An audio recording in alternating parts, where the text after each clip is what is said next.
So I received an email from a sister who mentioned that, she's looking to get married to a brother, and before she found this brother, she used to do a lot of haram in her life, and she said she did a lot of dirty things. And then she started practicing, she made tawbah, she fixed her life.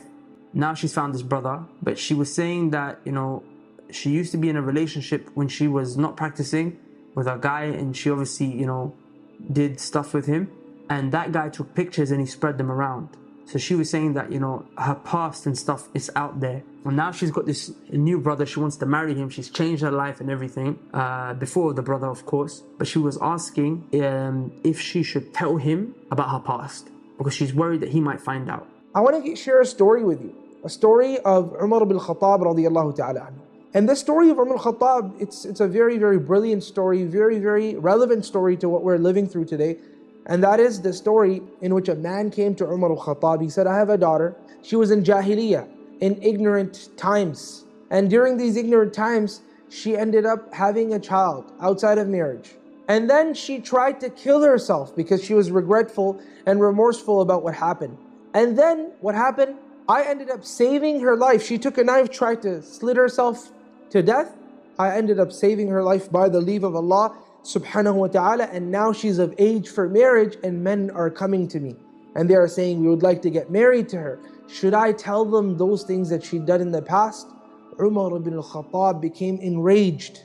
He said, how do you أَتَعْمِدُ إِلَى سِتْرٍ, how do you end up going to a cover, a veil that Allah subhanahu wa ta'ala has placed upon a person, and then go and uncover it? Even though Allah is the one that's placed it, He wants these things to be covered, and you go and try to reveal it to people, don't do it. He goes so far and he says, Umar ibn Khattab, out of his anger, and we all know Umar ibn Khattab, every time his sword is right there. So he says that if you end up doing it, then I'll make you nakalan li ahli al-amsar. I'll make you an example for all of the people that are in all countries across the world. As in, do not uncover and unveil the sins of the people in the past. And this is from justice. When you end up losing that direction of justice, then you end up saying things about people of their past. Someone's left their past. Allah subhanahu wa ta'ala is the one that will either reward him, or He's the one that will take him to account for his past. He has sought forgiveness from Allah subhanahu wa ta'ala and fixed his relationship with Allah subhanahu wa ta'ala. Then who are we to come in the middle of him and Allah subhanahu wa ta'ala and say, well, you did and you used to and this and that? No.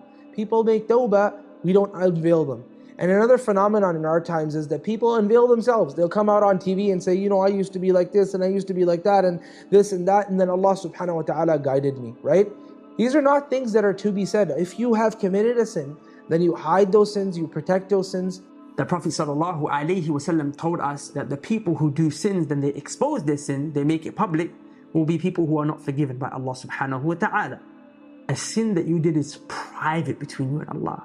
There's no need for anyone to ever know. The answer to this, very simply, no. Because there's the psychology of the male has this jealousy, this ghira that we have. It's built in our fitrah. It's very difficult for him to accept that. He will bring it up against you, and he shouldn't. He's not justified because you made tawbah. But he will bring it up against you, and he will hurt you, and he will say things to you that will destroy the relation. Problem is obviously with women that they have the issue of virginity. In some cultures even, they demand to see the sheets, the blood on the sheets, subhanAllah. I don't believe that showing the sheets is a correct practice, not from the sunnah. I believe it is something degrading actually, and very embarrassing to show the blood. A lot of people don't understand that. Not all women bleed on the night of their marriage, subhanAllah. What if the guy is not so big and he won't make her bleed? What if? What will you say? She's gonna get punished?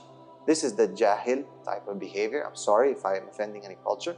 That can happen in many, many instances. I have a couple that, subhanAllah, the guy went out of his way and cut himself to bleed on the sheets to protect the woman.